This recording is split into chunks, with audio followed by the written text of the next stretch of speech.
Hello，大家好，我们来看一下这只 H-Star，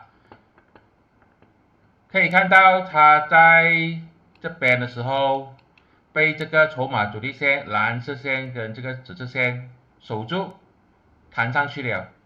更早之前就已经在这个200天均线弹上去，弹上去的时候突破了这一个筹码峰啊，那个时候这一个呢其实就是一个做反弹的机会。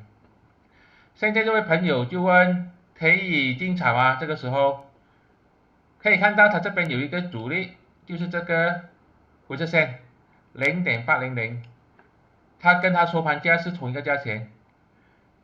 星期五的时候有这个长下影线，有支撑啊，但是它还是没有突破这个灰色线，只有它突破这个灰色线0.800啊，这个就可以进场，没有突破就不要进场。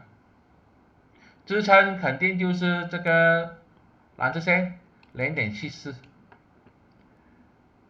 跌破0.74啊，要考虑卖出去，避开风险。